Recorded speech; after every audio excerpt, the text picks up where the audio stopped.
laquelle j'ai adoré travailler, qu'une équipe qui j'ai encore des contacts presque hebdomadaires et dans des conditions exceptionnelles. Et puis rien qu'entendre la voix d'Ayo dans la radio, ça m'a rappelé tous nos podiums en Formule 1. On en a 9 ensemble quand même. C'est beau ça. Placé sous le signe de l'émotion. Magnifique. Un peu longuement avant la deuxième séance d'essai libre tout à l'heure, un peu plus tard dans cette journée. Vous retrouverez également Romain Grosjean aux commentaires du prochain rendez-vous. Ce sera à Austin, à vos côtés, Julien. Et Seb en pôle. Disputer cette première séance d'essai libre. Enfin, pas la disputer, la commenter. Vous allez la disputer. 133. En revanche, dans la voie des stands. 133 pôles pour Seb. Cette séance d'essai libre de Villeneuve, prendre la piste à Singapour, ça doit être quelque chose quand même. Ce tracé, certes légèrement amputé depuis l'an dernier de quelques virages, qui mesure maintenant 4 km 9, mais qui reste un beau juge de paix de cette saison. Oh, les voitures qui roulent. Toutes les saisons auxquelles le Grand Prix a été inscrit. Et il a été amélioré au fil des années. Les quelques virages. Ça fait bizarre de voir Singapour de jour pour les essais libres. Salut mon Mamoudou. C'est bien. Et les premières années, il y avait des petites chicanes hyper serrées, donc ça a été évolué et c'est bien mieux. Et il semble excitant, complexe, un long Monaco, sauf qu'il n'y a pas de montée ni de descente. Mais ça reste un circuit urbain serré et compliqué. Et même lorsqu'on se promène, il y a 500 endroits en fait sur le bord de piste, à la sortie des virages. Et la vitesse de passage, les voitures arrivent comme des boulets de canon et on se demande comment elles font pour rester sur la piste. C'est impressionnant.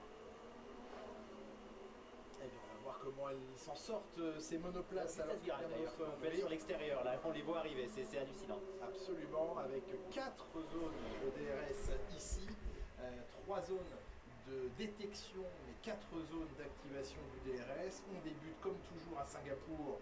Vous connaissez maintenant ce Grand Prix depuis son apparition en 2008 au calendrier de la Formule 1. On débute les séances de jour, ça se termine et s'achève de nuit avec des risques de pluie plus ou moins élevés, des risques de trombe d'eau plus ou moins élevés. La F1 qui, en arrivant notamment mercredi soir, a connu un déluge absolument équatorial et typique de la région. Et quelques pilotes qui ici vont effectuer leur début. Ce sera le cas de Kimi Antonelli, de Liberman, d'Isaac Hadjar ou encore de Gabriel Bortoleto. C'est son coéquipier ici, Nico Hülkenberg, que l'on observe, qui commence à prendre un peu cher face aux jeunes Brésiliens. Et oui, Hülkenberg, on connaît sa valeur, son niveau de compétitivité, et il a déjà atteint son pic, alors que le jeune pilote derrière qui est là, et c'est un des jeunes pilotes qui prend son temps, qui étudie, qui apprend et qui s'améliore course après course, et ça va devenir de plus en plus compliqué pour Hülkenberg. Certes, Hülkenberg a pris un podium pour l'écurie, mais maintenant, qui fait le travail depuis ce podium, eh bien c'est Bortoleto. Absolument, certes au championnat, plus de points pour Nico Hülkenberg, il est 10e avec 37 unités, Gabriel Bortoleto est 18e avec 18 points, mais par contre, eh bien, dans l'exercice des qualifications, depuis Silverstone, Bortoleto n'a plus été battu par Nico Hülkenberg. Oui, puis Bortoleto, ce sont des petits points qu'il enchaîne, donc oui. C'est difficile de se rapprocher d'un pilote qui a déjà effectué un podium. Par ça, c'est beaucoup de points d'un coup. Mais d'ici la fin de saison, il va peut-être le dépasser. Attention, Hülkenberg. Ça fait tout de même 8 séances de qualification, une en qualification sprint, 7 en qualification Grand Prix, que Nico Hülkenberg est battu par son jeune coéquipier. Vous voyez la ligne bleue d'entrée des stands qui a été matérialisée ainsi pour que les pilotes la distinguent mieux au sol. Ah, très, très bon choix, oui. Et de toute façon, Hülkenberg, ce qu'il va apporter, c'est son expérience sur la nouvelle réglementation de l'année prochaine. C'est principalement pourquoi il est là. Il est là, pour entraîner son coéquipier, ce qui est chose faite. Et il aide bien, oui. Et pour pouvoir travailler l'année prochaine sur la nouvelle, sur la nouvelle réglementation. Et son coéquipier va être capable de travailler avec lui maintenant. Donc ça va être une équipe à suivre. Vous parliez des jeunes pilotes ici, première expérience. Ils ont fait tellement de simulateurs qu'ils connaissent le tracé. Par contre, ce qu'ils ne connaissent pas, c'est les spécificités, le dernier dixième, les petites bosses. Ça, ils ne l'ont pas sur le simulateur. Et on suit les premiers tours d'Oscar Piastri ce week-end ici à Singapour, qui a quitté l'Azerbaïdjan de manière un peu piteuse, hein. Une erreur lourde de conséquences en qualification, 2 grosses erreurs au départ avant même l'extinction des feux lorsqu'il a fait bouger sa McLaren, provoquant ainsi un faux départ et finissant par s'écraser dans un mur quelques centaines de mètres plus loin. Il a fallu oublier, en tout cas balayer, digérer ce très difficile Bakou, accumulation d'erreurs. Ça devrait être facile parce qu'en fait il n'était pas là à Bakou. Clairement, c'était pas lui. C'était pas Oscar Piastri. Parce que depuis le vendredi matin, on a vu son pilotage n'était pas propre, n'était pas coulé, il n'était pas serein. Salut Majara et Xavnik, Angie et Sikuzatio. Les gars, vos pseudos, c'est quoi, sérieux? Vous pouvez pas être simple dans vos pseudos. Surtout le dernier là. C'est chaud quoi. Ça commence mieux. Oui, ça commence mieux, effectivement. On mesurera l'évolution des chronos au long du week-end. On rappellera que l'an dernier, ici, en première séance d'essai libre, c'est Charles Leclerc. Et Oscar Piastri déjà en tête. Ah bah non, Verstappen du coup. Putain, il y a 7 dixièmes déjà. Et Hamilton deuxième. Lewis Hamilton juste derrière. Il va gagner, c'est sûr. Descendu d'un cran par rapport à l'Azerbaïdjan où la gamme la plus tendre avait été proposée aux pilotes. Là, nous avons les C3, C4 et C5 qui sont les mêmes pneumatiques dans la même catégorie que l'an dernier ici. Si vous êtes d'accord. Mais ça reste compliqué quand même. Pour le coup. 29 degrés dans l'air, 35 degrés sur la piste. Ça reste compliqué. C'est cette humidité qui Comme tu veux, après tu peux changer. Mais tu peux rester, mais. Alonso en gomme médiocre, donc ça, il va falloir regarder le chrono, voir s'il y a une nette différence entre les types de gomme. Là à droite, on vient juste de voir le. Des freins qui ont surchauffé ou autre chose? Williams qui est dans de la fumée. Ah oui, non, c'est au moteur que ça semble fumer là. Alexander Albon. Il y a même du feu derrière. Ouais, des petits coups d'extincteur. Moteur ou disque? Ou disque, je ne sais pas. L'utilisation des extincteurs au niveau des écopes sorties des freins arrière. Ils essayent de pas trop en mettre, mais c'est peut-être une surchauffe des freins arrière. Ouais, il faut laisser tourner la roue aussi et surchauffe. C'est peut-être enfin, c'est tout électrique, hein, c'est contrôlé électroniquement. Les freins arrière ne pas reliés directement à la pédale de frein et sont peut-être restés légèrement appuyés tout au long du tour.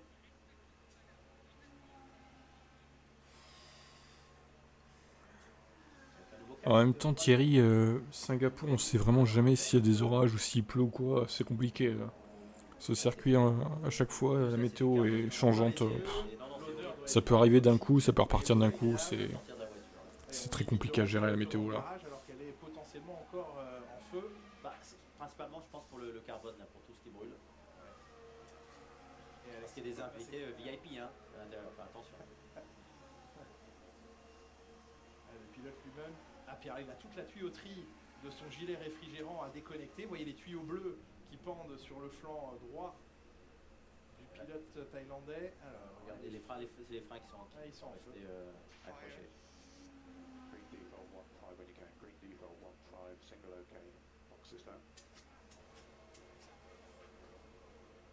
Mais on voit le moment où les mécaniciens ont accueilli Alex Albon qui a pris un mélange de là, on l'a poudre dit, d'extincteur. regardez, on le remet tout de suite. Non, on va pas rentrer ça dans le garage.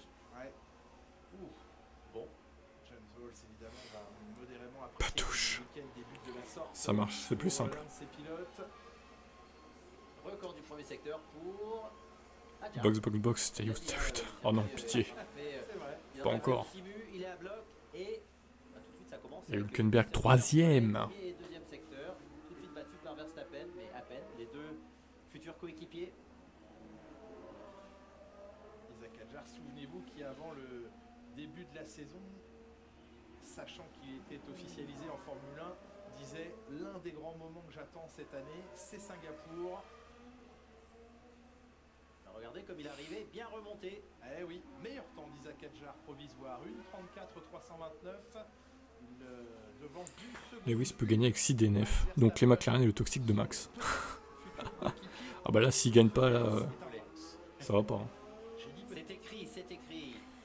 J'aime ce circuit de Singapour, Marina Bay, surtout la lumière pour l'écologie, c'est mauvais. Ouais, c'est sûr que c'est pas ouf, mais bon. Et on continue d'observer ce qui se passe chez Williams avec vous, Franck. La voiture est toujours dehors. Hein. La voiture, elle peut pas aller ailleurs que dehors parce que ça sent dans toute la ligne droite, dans toute la piste. Après, le circuit reste pas mal quand même. Juste pas de victoire de Max ce week-end et le McLaren devant lui. Bon, il y a quand même de grandes chances que ça arrive. Ce que tu dis. Ça devrait aller, je pense. Ça devrait le faire. Vous savez que si vous faites ça avec des plaquettes de frein normales, vous allez glacer un petit peu les freins. Là, ça va être encore un petit peu différent. Vous allez peut-être subi à cause de la température, mais surtout qu'il n'y a pas beaucoup d'entrée d'air. Vous savez également que ça, pas des freins complètement mécaniques, ils sont également hydrauliques. Donc il y a beaucoup de complexité. Et là, malheureusement, je pense que pour cette séance d'essai, ça va être compliqué pour Albon de pouvoir repartir parce qu'il y a beaucoup de travail à faire. Oui, c'est du temps perdu, précieux. Et puis surtout, il faut régler le problème parce que les soucis de frein, sur aucun circuit ça n'est bon. Ils sont jolis, Frédéric Vasseur et Charles Leclerc en version Heureux de bouger les jambes et les bras de la sorte. Sans vouloir faire offense à Fred Vasseur, je ne sais pas s'il a cette souplesse de guibole au naturel. Mais là, J'avais vu en action, Julien, attendez, on va lui demander de faire un petit balai. peut-être. Ça commence à prendre un peu de limite sur les bords. Il est en mode attaque, il sait qu'il doit se rapprocher de Piastri au championnat. Oui. Parce que si Verstappen continue de se rapprocher, à un moment l'équipe va être obligée de lui demander d'aider Piastri. Non, ça s'approche. c'est le coussin d'air qu'il a retenu contre le mur. C'est vrai. Et donc Alonso avec sa gomme médium rapide, un deuxième temps derrière Norris. Avec un record de premier secteur de la gomme dure pour beaucoup de pilotes en piste. Alonso médium, vous l'avez dit. Ah ouais, de toute façon, si McLaren n'arrive pas à gagner au moins qu'une des deux voitures, c'est fini pour eux cette saison. Ils gagneront plus rien. Oui, sur une bosse, la roue a décollé, la roue avant Donc bon. droite. Dommage, il était sur un bon tour et Verstappen s'était loupé dans le dernier secteur. C'est pour ça qu'il est à peine devant Hadjar. Très beau tour de la paire d'Isaac. Découvrant le circuit, il a fait quoi 3 tours chrono. Oui, non pas. Donc oui, je pense qu'il a passé des nuits blanches sur le simulateur, clairement. Bonne préparation à Singapour. Il y a cette préparation physique nécessaire. Il y a évidemment, pour les pilotes qui découvrent le circuit, besoin de prendre des repères visuels. Après, la réalité, c'est autre chose que le simulateur, Jacques. La mauvaise passe entre les deux pilotes Ferrari, Hamilton qui était sur la trajectoire de Leclerc sur la zone de freinage. Elle glisse là cette Ferrari de Charles Leclerc qui concède déjà une demi-seconde au nouveau chrono référence dans cette séance, celui de Lando Norris. Pas ultra confiant Charles Leclerc dans ses propos à l'aube de ce week-end. Bon, puis il y avait un peu de frustration à Bakou lorsque Lewis Hamilton s'est bien organisé pour faire semblant de le laisser passer. Troisième temps pour lui à 4 dixièmes de Lando Norris. Sous les yeux de Guan Yu Zhou.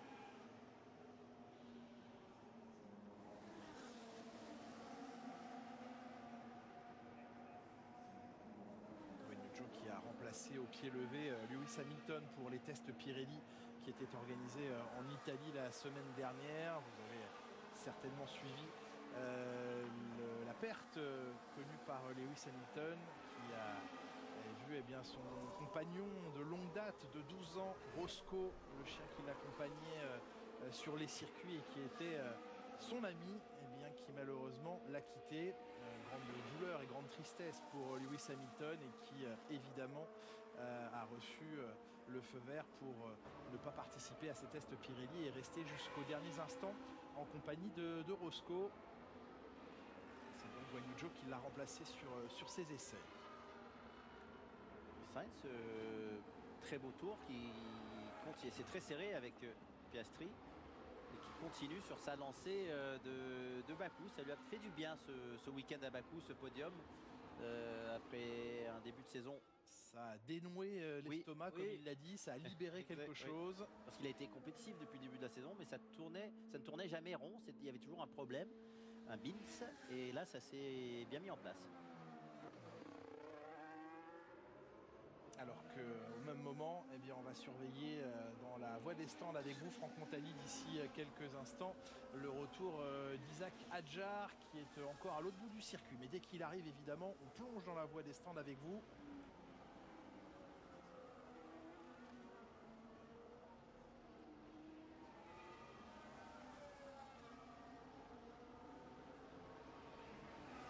Lance Stroll avec ses pneumatiques médiums qui gagne la 8e position. Piastri a donc repris le meilleur temps provisoire en 33-2, juste devant Carlos Sainz, Lando Norris et Lewis Hamilton. Et Alonso qui fait marcher les médiums maintenant après 7 tours couverts sur ses pneumatiques médiums.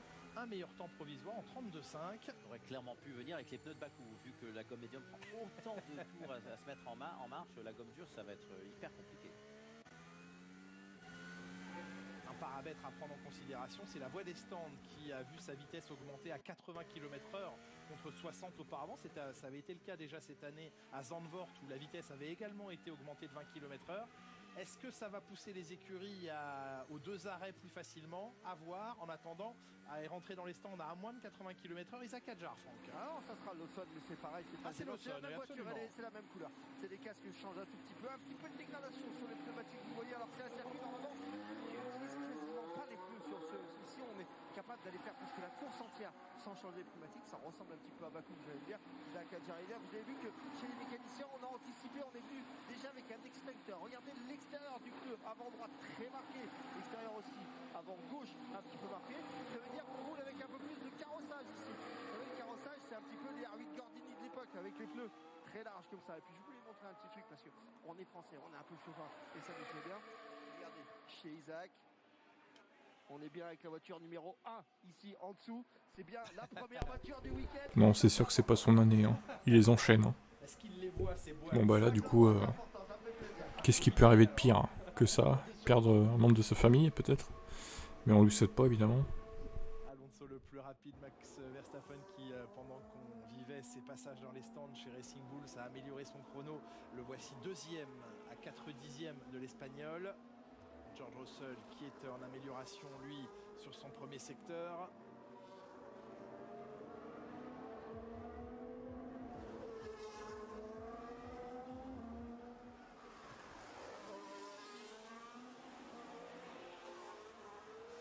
Russell est loin pour l'instant, donc il se doit maintenant d'effectuer un bon chrono. Il est même derrière son coéquipier. Plus d'une seconde et un drapeau qui a été très court. C'est un tout droit. Il y a quelques endroits sur le circuit où on peut faire des tout droits. Il y a deux endroits où on peut se louper et faire des tout droits, mais oui. pas tous. Pas partout. Oui, pas tous ne se passent bien ou permettent de récupérer la monoplace en un seul morceau. C'est vrai.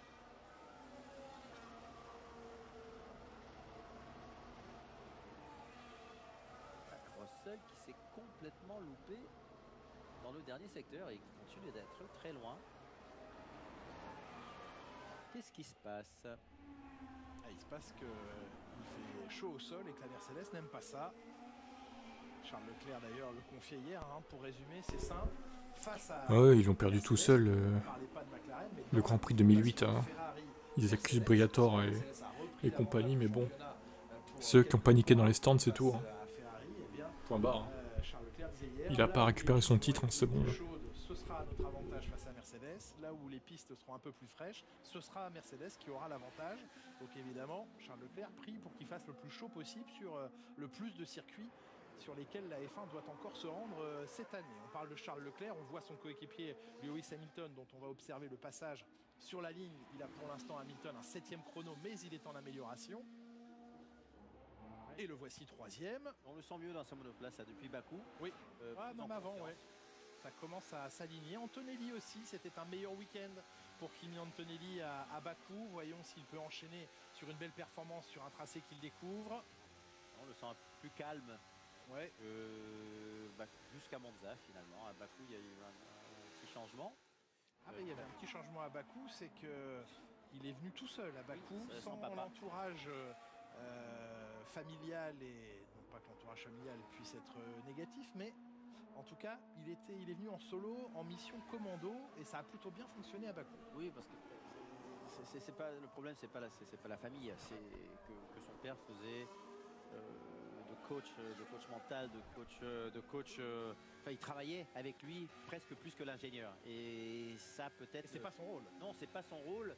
Et surtout pour un jeune pilote comme Antonelli, du mal à gérer et à prendre son propre élan. Il fallait qu'il soit un peu lâché du nid et qu'il vole de ses propres ailes, et ça semble avoir mieux fonctionné à Bakou, même s'il était encore une fois en course loin de son coéquipier. Oui, vrai, le week-end lui-même s'est mieux passé. Absolument, et le tour s'est bien passé pour Lando Norris. Nouveau meilleur temps dans cette séance avec des records secteur 1 et secteur 3. Alors que l'on revoit ici Pierre Gasly, c'était peut-être lui l'auteur du drapeau jaune tout à l'heure sur un blocage de roue ici, et un tout droit dans l'échappatoire. Avec un oui ou non, oui, il y va. Et Lewis Hamilton en replay tout proche du mur, oui, sans marge C'était beau, aucune. hein. C'est passé de justesse. Avec un casse-miroir. On vous retrouve dans la voie des stands avec devant vous des beaux dos de mécaniciens Aston Martin. Exactement, ils sont en train de fermer. Ou c'est tout simplement Pierre, mon caméraman, qui n'a pas mangé assez de soupe ce matin. En tous les cas, on travaille chez Aston Martin, on a changé des capots moteurs. Alors vous allez me dire, c'est assez rare de changer ces choses-là en fin d'année. Ne vous inquiétez pas, c'est pas des évolutions, c'est pas des nouvelles pièces, on n'a pas mis de l'argent là-dessus. Mais on est en train de travailler tout simplement sur l'aérodynamisme et aussi le rafraîchissement du moteur, le cooling de ce moteur. Plusieurs pièces, vous voyez, on est un petit peu en galère pour essayer de tout démonter. Ça sort pas tout facilement. On a bien sûr l'Anstroll qui est à côté parce qu'on a du travail également dans le baquet à l'intérieur. Et vous pouvez voir de l'autre côté, par contre, c'est assez calme lorsqu'on va du côté de Alonso. Là, on est plutôt tranquille. On s'aperçoit aussi qui est numéro 1 dans cette écurie. Là, c'est tout carré. Il n'y a pas de souci. On ne fait pas d'expérimentation sur la voiture. Vous pouvez le voir derrière au niveau du capot moteur. C'est assez différent. On est un petit peu plus large et c'est un peu plus découpé. En tous les cas, voilà, chez Aston Martin, on continue toujours à développer un petit peu la voiture, à essayer de travailler pour 2026. Alonso l'a dit, il faudra être patient. Ah oui, de la patience. Lui veut maintenant, en cette dernière partie de carrière en Formule 1, prendre du plaisir quasiment course par course l'an prochain. C'est en tout cas la manière dont il s'exprimait hier pour ce qui sera de 2026, qui pourrait être sa dernière saison en Formule 1. Oui, Ayao Komatsu a confirmé qu'il y avait eu un échange avec Christian Horner. Je pensais que vous le parliez de Romain Grosjean puisqu'il est pilote As. Absolument, mais pour des raisons autres que Christian Horner ne souhaite pas être pilote chez As. Mais en tout cas, il y a eu un échange, discussion. On sait que Christian Horner a trouvé un accord de sortie pour quitter Red Bull. Il y a évidemment sur la table beaucoup d'argent donné à Christian Horner pour quitter l'écurie prématurément, mais il y a aussi une période de non-concurrence et donc de gardiennage qui, selon les dires, courrait jusqu'à début 2026 ou mi-2026. Mais en tout cas, eh bien, il semble que Christian Horner commence à prendre un peu la température ça et là. Chez Aston Martin, on ne contredit pas les rumeurs qui font état d'une éventuelle prise de contact, on ne les confirme pas non plus, mais on laisse courir le bruit qu'effectivement Christian Horner aurait pris contact avec Aston Martin, et chez As carrément on dit oui, on discute avec Christian Horner. Il a carrément un très bon curriculum. Ah oui, un CV de patron d'écurie impressionnant, et aujourd'hui peut-être aussi une envie d'investir. Horner chez As, putain ça me ferait mal. Il faut payer tous les spins que Massa a fait en 2008. Ouais, carrément. Carrément, ne pas oublier ça. Verstappen va faire striker comme en 2017. Ouais, c'est plutôt lui qui avait striké les Ferrari, je trouve d'ailleurs. Mais ouais, ça pourrait arriver. Sait-on jamais. En tout cas, voyons si Christian Horner rebondit rapidement en F1, sur quel projet. Évidemment, on l'a associé à beaucoup de projets. On a parlé de lui chez Alpine avec son ami Flavio Briatore. On a parlé de lui chez Cadillac, mais Cadillac a démenti. Bref, voyons. Mais on ne serait pas vraiment surpris, Jacques Villeneuve, de voir réapparaître Christian Horner en Formule 1. Non, vraiment, ça ne serait pas une surprise. Et puis, vous savez, quand vous avez passé votre vie dans le milieu, c'est difficile de vivre en dehors. Oui. D'aller voir un autre milieu, d'aller découvrir autre chose. On verra de quelle manière peut s'impliquer ou pas Christian Horner à l'avenir.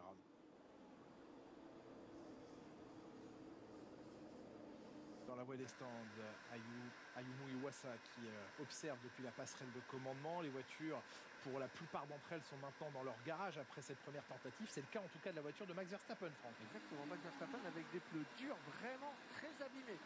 C'est une piste qui est propre. Il a beaucoup plu ce matin, donc elle a été délavée. Et forcément, ça glisse et on a beaucoup de training pour l'instant. Donc c'est une piste qui va vraiment être... Salut Anubis. On va remarquer à l'avant de la voiture, sur cet aileron avant, on continue à rouler avec ce nouvel aileron, avec ces deux petites lames ici, qui remontent de chaque côté. Ici, ça c'est nouveau. Vous le savez, depuis quelques grands prix, du nouveau fond plat également qui a été ajusté. Et puis cet énorme aileron arrière, vous le savez, sur la Red Bull, c'est assez significatif. Dès qu'on met cet aileron-là, forcément, on va beaucoup moins vite à une droite. Mais il y a du grip. On fait tenir la voiture, ça permet tout simplement de caler la voiture et de apporter un petit peu plus de stabilité au pilote. Vous savez que dans ces virages droite-gauche avec beaucoup d'enchaînement, l'arrière balade un petit peu, il faut du grip mécanique sur le train avant, c'est-à-dire les amortisseurs et les barres anti-roulis vont travailler dans ce sens-là, mais pour le grip aérodynamique et surtout sur les freins, pour que ça calme un petit peu les choses, il faut cet aileron arrière ultra bas. Ah là c'est un parachute là carrément, Franck, on voit sur les ailes. Effectivement, beaucoup d'appui. Voyons, on sait que c'est allez, on peut oser le terme, la piste maudite de Red Bull ces dernières années. Il y a eu des victoires Red Bull ici, mais à l'époque de Je vais vous en Vettel. parler d'ailleurs, c'est un week-end important entre McLaren et Red Bull. Parce que si Red Bull réussit McLaren. à être compétitif ici, aller chercher des points sur les deux meneurs du championnat. Entre McLaren et Red eh bien Bull. là, je crois que McLaren On n'en peut et plus de lui, les aussi. Hein. pilotes vont stresser. Les arrêts au puits, McLaren. Oh là là, mais ta gueule, Villeneuve, quoi. Le plus compliqué de la saison. Oui, normalement, sur le papier, c'est véritablement un endroit que n'apprécie pas Red Bull ces dernières années dans la configuration des monoplaces que l'on connaît dans cette génération de monoplaces. Rendez-vous compte, ici, Max Verstappen n'a mené en tout et pour tout dans sa carrière depuis 2015 que 3 tours. C'est peut-être un circuit que Verstappen n'apprécie pas. Il y a des circuits comme ça qui parlent mal à un pilote.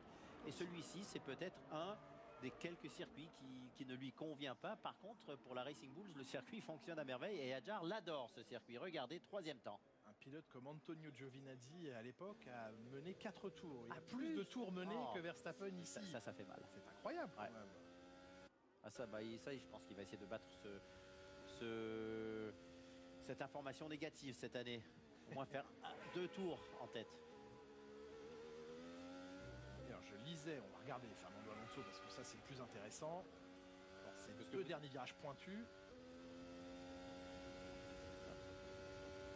pas d'amélioration dans le dernier secteur pour Fernando Alonso et pas d'amélioration de son temps globalement. Oui, Vous disiez. la dernière fois que Max Verstappen a mené des tours ici, c'était en 2018.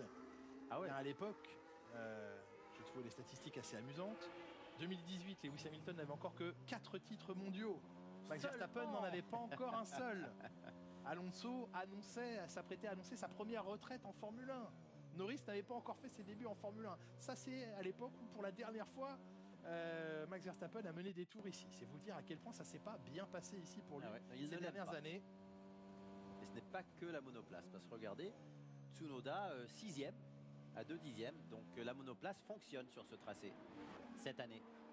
Ouais, Liam Lawson qui va en terminer avec son tour. Il remonte au 7e rang. Il concède un peu plus de 2 dixièmes à son coéquipier Isaac Hadjar, extrêmement bien placé là à la 3e position. Et il a roulé ici, Lawson. Liam Lawson a déjà Oui, piloté ici, absolument. Il avait remplacé avant, en 2023, il avait eu l'occasion de piloter ici, Liam Lawson. Lorsqu'il remplaçait Ricciardo.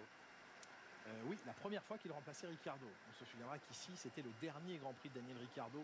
L'an dernier, il avait fini sur un meilleur tour en course. Et puis, c'en était fini de la carrière de l'Australien. On reste toujours dans la voie des stands et on passe maintenant chez Ferrari avec vous, Franck. Exactement, chez Ferrari, ils viennent de cacher des pneumatiques, mais sachez que les pneumatiques, en tous les cas de la Ferrari, sont absolument nickel. C'est les seuls de toute la pit lane. On revient de chez Williams, on est remonté, on a vu absolument tous les pneus de toutes les écuries. Ces pneus sont absolument très propres. Attention, Ferrari ici peuvent faire mal. C'est potentiellement un bon week-end pour eux. Il va faire très chaud. On sait que ces pilotes-là aiment ce circuit. Et puis en plus, Salut Philippe. Lewis Hamilton qui Salut à toi. Bien à toi. Un casque or brillant. Donc je pense que ça peut être vraiment quelque chose de sympathique pour ce week-end avec en plus le petit clin d'œil pour son charme. Il est beau son casque à Lewis en or comme ça. Ça va bien avec le rouge Ferrari. Une légère couche dorée sur le casque.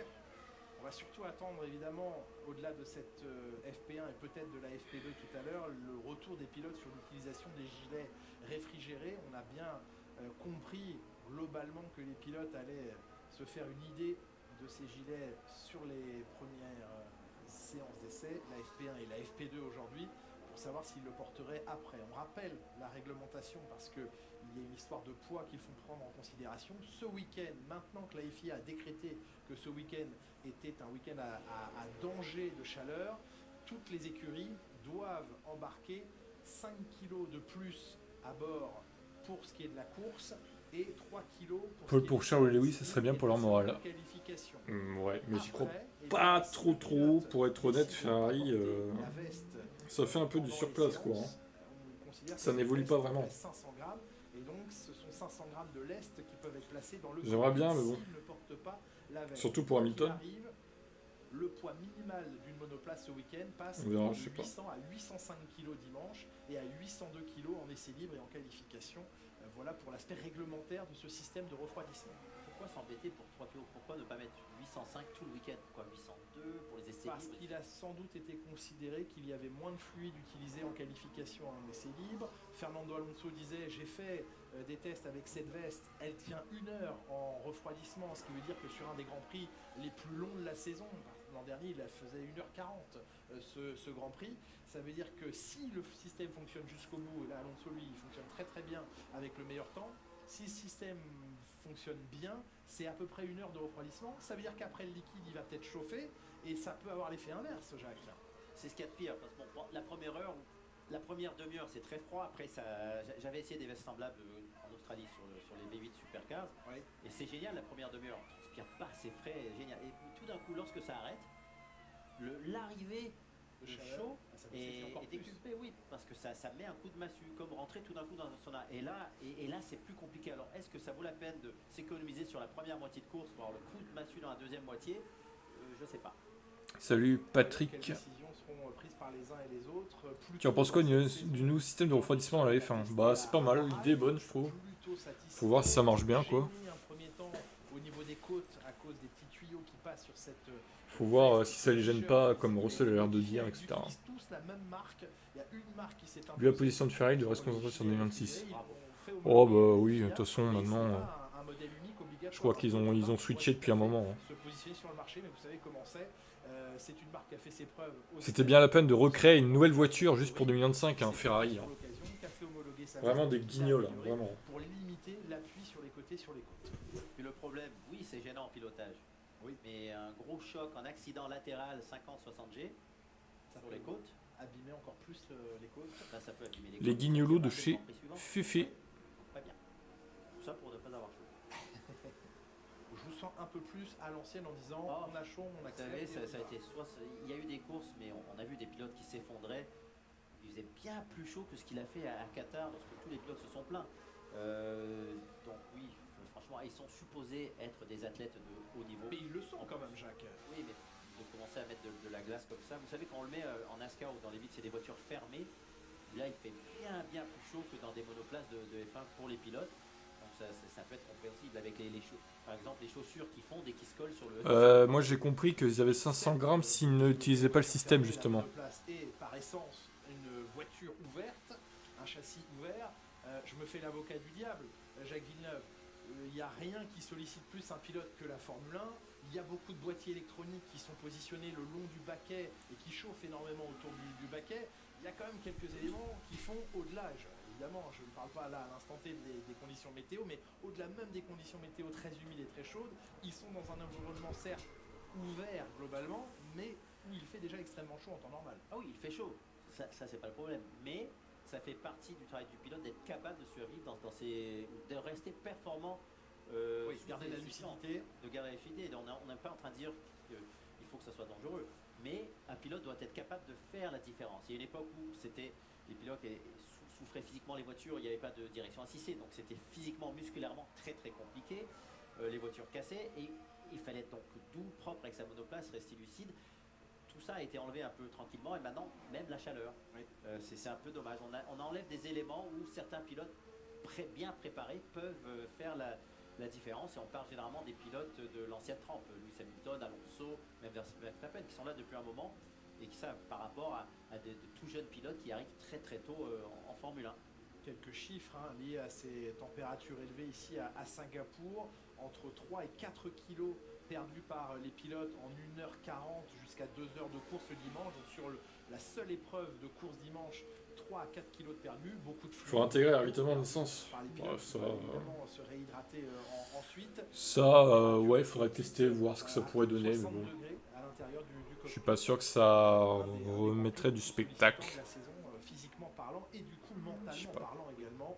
Et en plus, il roule. Bozo le les donc clowns. c'est Ouais. bien, on le voit, il y a de l'ombre, donc ce n'est pas très impressionnant pour les pilotes en ce moment. Et il faut aussi se rappeler que le rythme de course est très bas par rapport au rythme de qualif. Ce qui n'était pas le cas par le passé lorsqu'il n'y avait pas ces aides.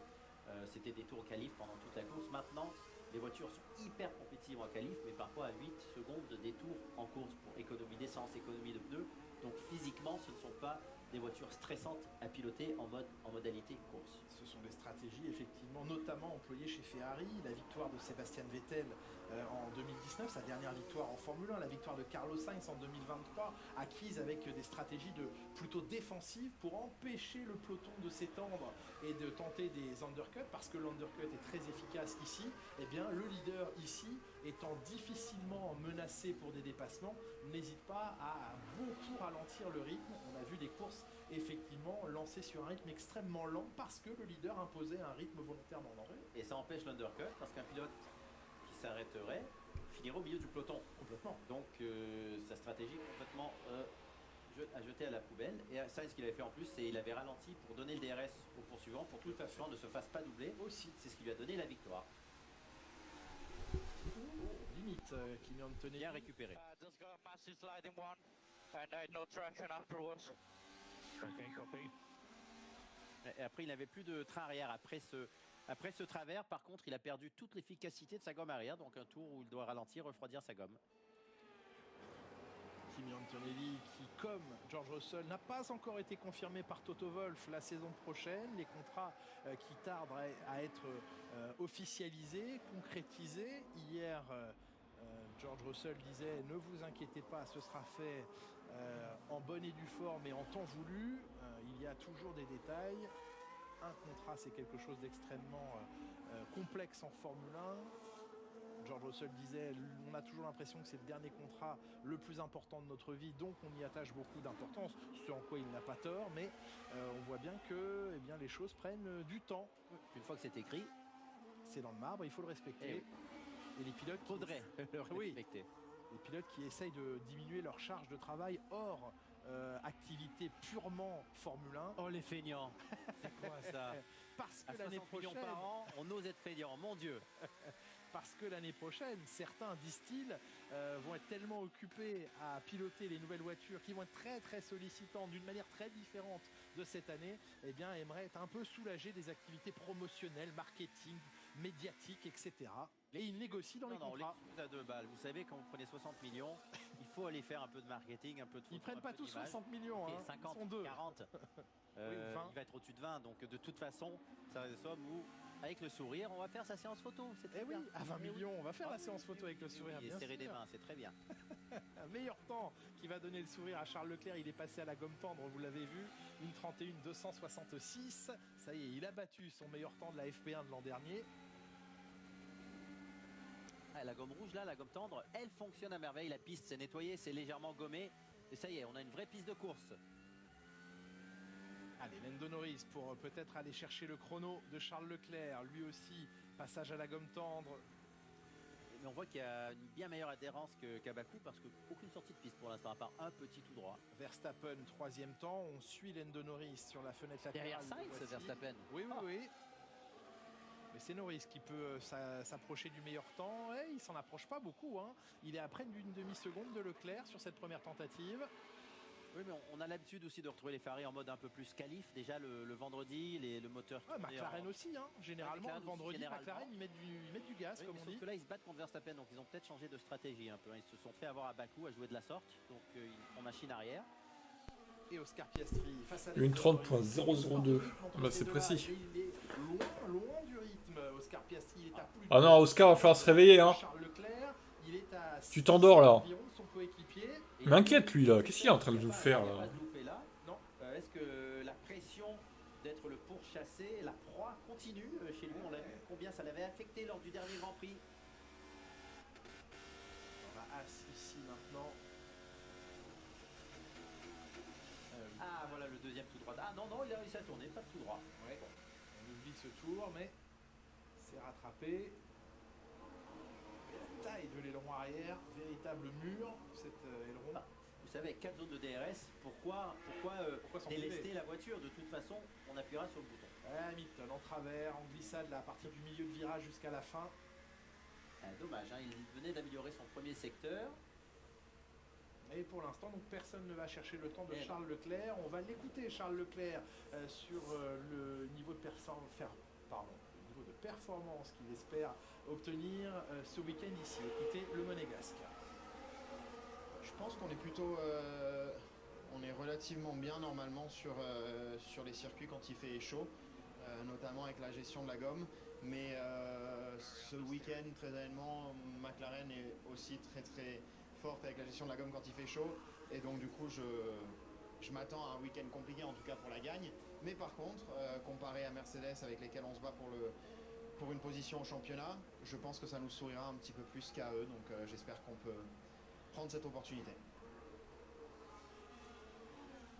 Est-ce qu'ils vont pouvoir la saisir, cette opportunité chez Ferrari? En tout cas, c'est une bonne entame pour une première séance. Oui, Après Lewis 40. Hamilton était sur les chronos de Charles Leclerc, premier secteur, mais ensuite loupé. Donc les deux pilotes sont à la limite à l'attaque. Et ça se passe bien pour Leclerc en ce moment.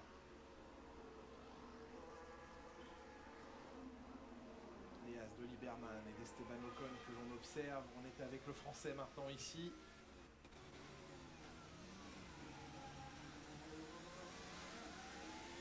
Esteban Ocon qui expliquait hier qu'il avait mis du temps avant d'apprécier véritablement ce circuit, qu'il l'apprécie encore plus maintenant que la dernière portion, le dernier secteur a été retravaillé et désencombré de certains virages un petit peu inutiles. On ne passe plus sous la tribune qui se trouvait face à la baie.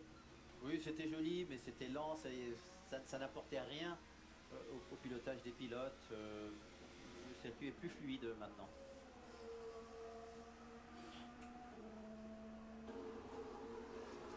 Ouais, non, Oscar, faut qu'il se ressaisisse.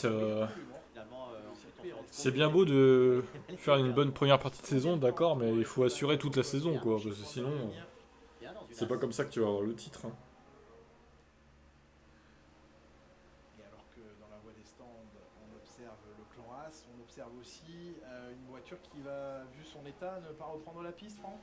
Exactement, Esteban qui tout du tout, mais Albon lui ne repartira pas. Vous voyez que la voiture est désossée, on a découplé le moteur et la boîte de vitesse à l'arrière. On peut voir déjà un petit peu comment est fait une voiture de Formule 1, notamment avec, vous voyez, ces tubes en carbone qui sont juste en dessous à l'arrière, qui sont à l'avant. Ça permet tout simplement de protéger le pilote en cas de choc latéral. Et puis vous pouvez voir qu'en même temps, sur les écrans des ingénieurs, vous avez toute la télémétrie de Carlos Sainz qui est affichée sur les écrans des ingénieurs du côté d'Albon pour pouvoir continuer à travailler sur la voiture. Carlos Sainz qui vient de s'arrêter à l'instant, regardez les pneumatiques de sa monoplace, une monoplace qui roule avec des pneus médiums et encore une fois à l'avant, cette partie extérieure ici qui est très marquée des deux côtés, ça veut prouver tout simplement un petit peu de sous-virage, un petit peu de graining sur les pneumatiques, mais ça va mieux en tous les cas, les pneus dans l'ensemble du paddock sont un petit peu mieux, on a l'impression que la piste monte en température et que ça va de mieux en mieux. Elle prend du grip, elle prend de la performance au point qu'Hamilton est le recordman du premier secteur maintenant dans ce tour, 27-1. C'est sa deuxième tentative sur la gomme tendre. On va voir si elle le mène sur un rythme élevé. Est-ce qu'elle n'aura pas perdu de son énergie, de sa force, cette gomme dans les derniers instants du tour? Premier secteur d'Hamilton, battu par Leclerc maintenant, 27-0. Il enchaîne sur un deuxième tour rapide, Charles Leclerc.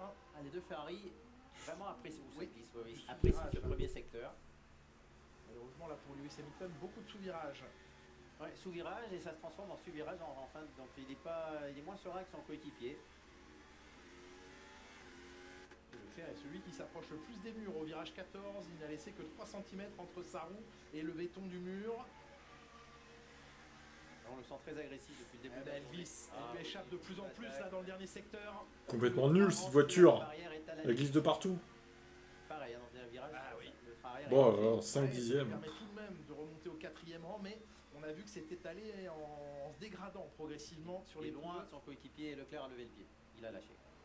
Adjar n'a pas lâché, il améliore son premier et deuxième secteur. Verstappen est en retard sur le premier, il va être important aussi de suivre Max Verstappen et la Red Bull face au rythme des McLaren. Record de Max Verstappen dans le deuxième secteur.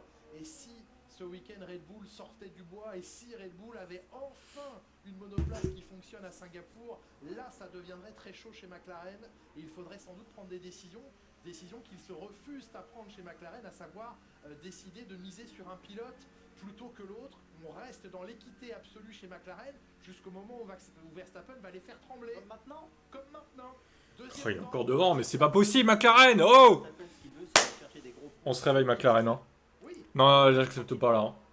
C'est pas possible d'être aussi lent. Hein. Les deux pilotes McLaren soient L'autre, il a une seconde, s'il te plaît. C'est quoi ce tour là? besoin de se battre. Norris, c'est à 4 dixièmes, allô? Se mettre dans le talus ou se voler les points Comment ils peuvent avoir sous-performé comme ça, là? Un gros score. Après, il y a une domination telle. Est trop loin après de Piastri, ça va pas l'aider parce que C'est Mécan- hallucinant, quoi. Là, on voit pourquoi il a lâché. Charles Leclerc, il était Droit, en pareil, ça souvient. travers complet dans cette épingle. Oh, les bouffons, putain.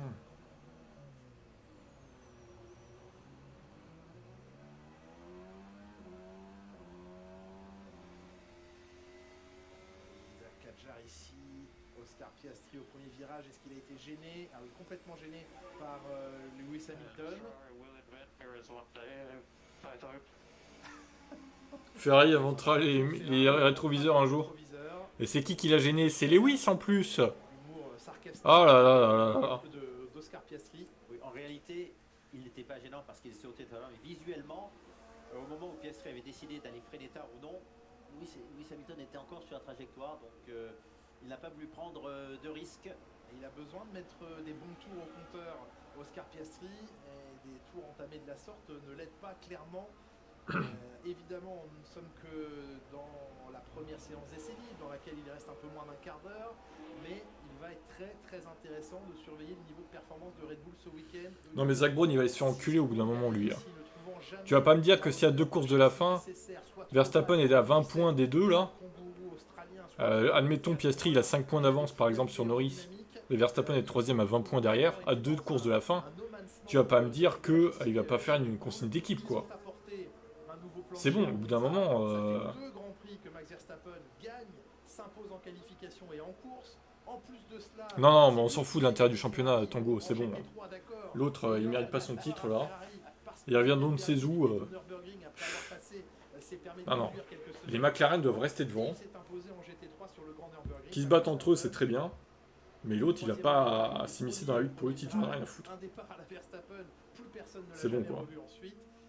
Assez époustouflant. George Russell, que l'on voit ici à l'image, disait hier, on est jaloux, hein, jaloux de, déjà du talent de Max Verstappen, puis de le voir aller d'une discipline à l'autre et de briller de la sorte. Un vrai passionné, il s'amuse derrière un volant. Il aime ça et il aime se surpasser. Oui, alors pour une Nordschleife, il n'y avait pas les gros bras de GT3 habituels, donc il a gagné, c'est bien, bravo. Maintenant, il n'y avait pas les mecs qui sont là tout le temps, qui sont très forts.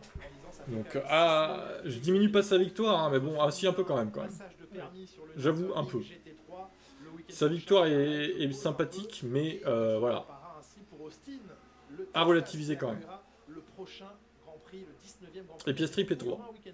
Oui, puis c'était jusqu'à Bakou, des week-ends en Europe, c'était plus simple. Maintenant, avec tous ces longs voyages, Bakou c'était pas trop loin, ça allait, mais maintenant ça commence à être compliqué avec les longs voyages. Donc rentrer en Europe à chaque fois, pour en plus aller faire un week-end de course, oui, là, tout le monde a sa limite. Oscar Piastri qui vient de repousser un petit peu ses limites en remontant au 3e rang, mais on n'a pas vu Norris sur une deuxième tentative flagrante. On va l'écouter, Oscar Piastri, le leader du championnat du monde, qui évoque cette bataille au championnat du monde et sur le retour de Max Verstappen. Écoutez Oscar Piastri.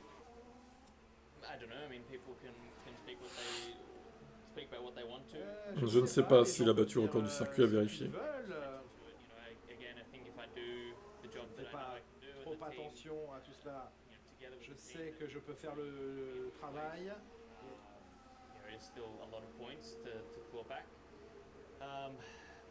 Il reste encore Tango qui devient fan de Verstappen.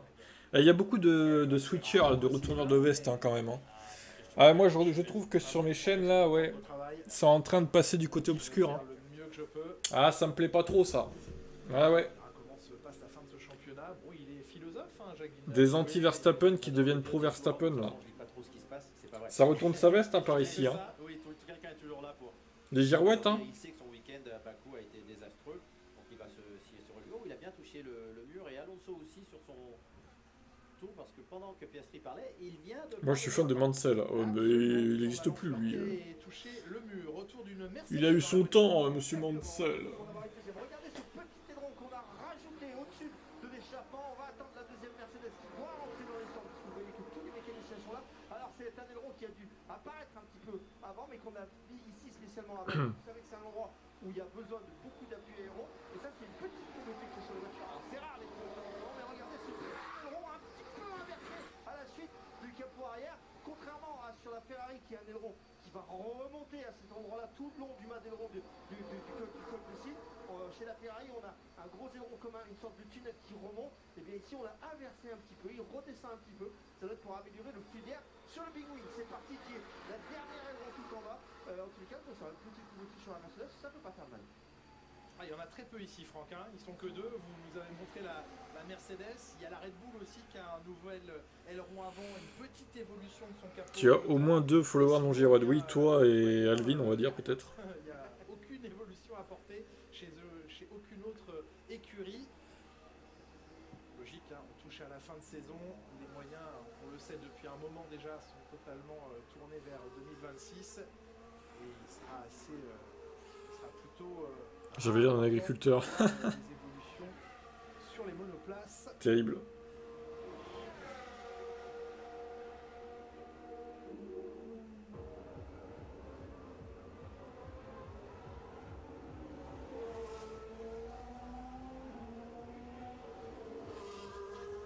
Au 7e rang de cette séance qui travaille en ce moment sur les pneumatiques médium après avoir débuté sa séance en pneumatique dure.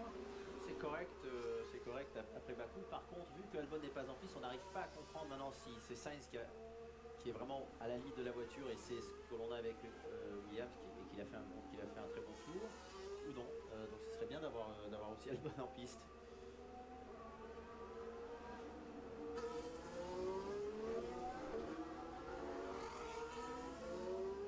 Il y a un peu plus de gap ici entre les premiers et les derniers. C'est exactement ce que j'étais en On a train de l'habitude regarder. de voir. Colapinto à 2 secondes 2. Pierre Gasly est à 1 seconde 7 du meilleur temps de Fernando Alonso. Alonso est surprenant là aujourd'hui. On l'a vu sur des vendredis rouler peu d'essence et préparation qualif, mais Ouais. ça reste impressionnant tout de même. Alonso qui confiait donc il va vouloir prendre les grands prix les uns Ah après bah les Charles, il est autres. pas prêt de se battre pour quoi que ce soit. Hein. Discuter avec Lawrence Stroll, le propriétaire de l'écurie, de ses éventuelles velléités d'arrêter la Formule 1 à l'issue de la saison 2026.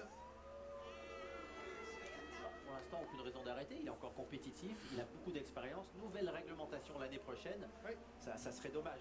La tendance, selon ses propres dires, Fernando Alonso dit si la voiture est bonne l'année prochaine, ce sera probablement ma dernière saison parce que je partirai sur une belle année réussie. Alors est-ce que réussi pour lui ce sont des podiums? Est-ce que réussi pour lui c'est uniquement des victoires? En tout cas, si ça devait très bien se passer l'année prochaine, ce serait probablement sa dernière saison. Si par contre la voiture n'était pas bonne l'an prochain, qu'il restait encore beaucoup de travail de développement Fernando Alonso. à faire dans cette nouvelle génération, alors il serait peut-être tenté de continuer. Il va faire la pole, Fernando, c'est sûr. Eh bien non, Il est premier, regardez. comme ça. L'équipe a aussi besoin d'un peu d'expérience. D'ailleurs, de Stroll attends, il y a un pour problème avec le l'aider live timing, à là. développer, la monoplace, donc faudrait pas aller chercher. Ah ouais, il est bloqué, j'avais pas fait gaffe. Qui n'a pas Ok, encore il est Keblou, le petit live. les habitudes d'une Formule 1. Et Alonso, il a vu Vous pouvez pas me dire dans le chat là de qui était bloqué? qui puisse exister au fil des années. On va actualiser, voir. Absolument. Et quelle qu'a été la réglementation? Il a toujours trouvé un moyen. Les 87 viewers, vous êtes pas foutus de me dire que le truc est bloqué quoi. Amélioration de Pierre Gasly. Oh là là. 13e position. Vous dormez hein. Pierre Gasly à 1 seconde 2 du meilleur temps. Alors voyons, C'est on quand va même actualiser. une voiture qui est compliqué, qui n'a pas évolué, qui manque de compétitivité. Et on vient de deux circuits. Et voilà, hyper c'est bon. compliqués pour Alpine, où il fallait du moteur, où ils ont presque trop déchargé à la monoplace. Tente le pari Aston Martin en 2027. Mais ils ont aussi des soucis de traction. Il en faut beaucoup. Ah, pour s'extraire du Ouais, virage. pourquoi pas. on peut pas tout avoir. On peut pas À la place d'Alonso du coup. Pour Pour avoir quelque chose. Oui, il leur manque beaucoup d'éléments, ils Oui. le savent, ils sont là aussi prêts et acceptent d'être jugés sur 2026. On met toute notre énergie sur 2026, on sait que 2025, on n'aura pas réussi notre voiture. Jugez-nous sur 2026, c'est ce que demande Alpine. Ouais, mais pour être jugé sur 2026 et pour bien bosser sur 2026, il ne faut jamais lâcher prise, Complètement, baisser oui. les bras l'année précédente. Parce que c'est toujours important de connaître la limite de la monoplace, ça aide à dessiner la nouvelle, et aussi psychologiquement, mentalement, c'est une méthode de travail, d'approche de week-end de course, et il ne faut pas se laisser endormir.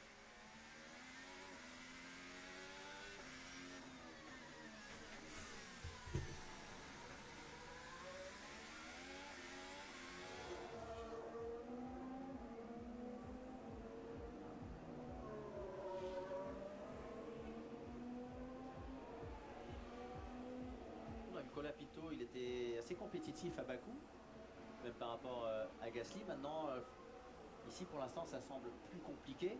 Oui. Il faut espérer qu'il puisse se mettre au niveau de Gasly parce qu'il faut 2 pilotes à un niveau semblable pour qu'une équipe puisse évoluer. Franco Colapinto qui a reconnu que le passage chez Alpine et sous la direction de Flavio Briatore l'avait solidifié mentalement parce que c'est quelqu'un qui met la pression, parce que c'est quelqu'un d'extrêmement exigeant, Flavio Briatore, et Franco Colapinto dit voilà, Ok, c'est bon. j'ai subi des moments difficiles, de la pression attendue liée à mes résultats, mais ça m'a fait grandir. Flavio n'est pas fait pour les faibles. Ça, c'est sûr. Ça a toujours été le cas et c'est comme ça qu'il a été des championnats et qu'il a été chercher des championnats et qu'il a eu des pilotes très forts. Absolument.